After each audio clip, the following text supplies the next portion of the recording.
Well, hello again. I'm still Gary Semix. In DVD 4, we learned how to get around those flat corners. Now in DVD 5, we're going to learn how to hook up in berms. And when you learn and understand this, you're going to see why the pros love berms. They offer traction, and you can have a faster entry, middle, and exit part of the corner, carry more speed.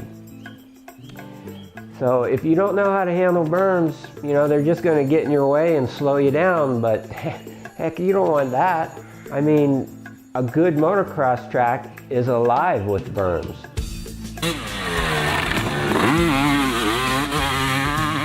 Just like you learned in the first DVD of this new Volume 3 series, body positions and movements are a big factor for control in all aspects of motocross, like cornering, jumping, whoops, and starts. This allows you to always maintain the center of balance for more control and less fatigue. Then there is braking, which you learned in DVD number 2. This not only allows you to control your speed, but also to make the bike handle exactly the way you want it to. And then there is DVD number 3. You learned about controlling the clutch, throttle, and shifting points, both upshifting and downshifting. You learned that these things also make the bike handle the way you want it to. Okay, I don't want to sound like a broken record anymore, but you got to understand that 60% of your control coming into corners is going to come from the brakes. 60% of your control exiting corners is going to come from the clutch and throttle. So that means you got 40% left. That control comes from your body movements. They all have to gel together to make it work. And if you also remember from the first 3 DVDs, we learned to set up practice drills for each technique, so you can work on each technique separately. Some of them are stationary and some are action. After you get one technique wired, you add another one, and so on. Before long, you've got them all down, automatically, naturally, ingrained into your nervous system's automatic reflex reactions. That's when you know you're good at it. That's when the magic begins. But it takes time to get there.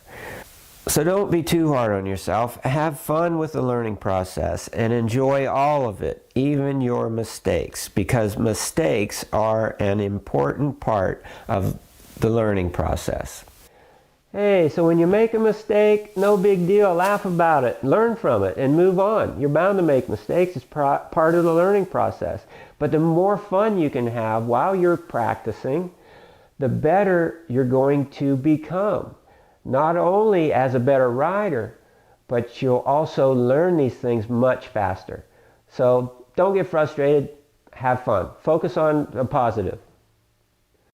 It would be simple if all the berms on a motocross track were the same. But of course, we know that this is far from the truth. As a matter of fact, it's pretty much just the opposite. No 2 berms are exactly the same. But don't let that discourage you. Once you know, practice, and master all the techniques for berms, you'll be able to easily apply them to any type of berm a motocross track can offer. Let me remind you too that, I know I've said this before, but remember that when you're learning a new technique or breaking a bad habit, right at first, it's very important to slow way down. I mean way down, like maybe 10% of your max speed.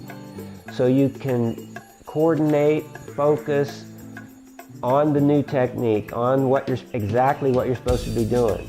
Because a lot of guys will say, when they're sitting on the bike and I'll explain it to them, oh yeah, I got it.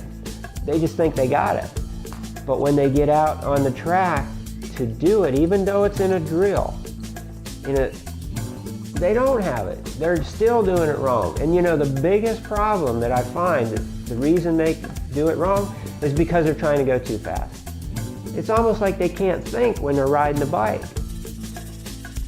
So understand that in the stationary position, understand the technique, but then get on the bike and think about the technique as you're just riding very slowly. Rehearse it in your mind. This will make you learn it a whole lot faster. You'll get it down, you'll understand it, you get the coordination, it's in your nervous system. Your body language knows it besides just your mind. By practicing that very slowly, you will get the technique. And then pretty soon you can go a little faster, and you're still doing it right. So slow down, make sure you do it right from the get-go. Then gradually add speed to it, but never go above 80% of your max speed while learning the new technique or breaking a bad habit. It's also best to set up an easy first practice drill. So let's start with an easy berm. Okay, setting up for the rut is really important. And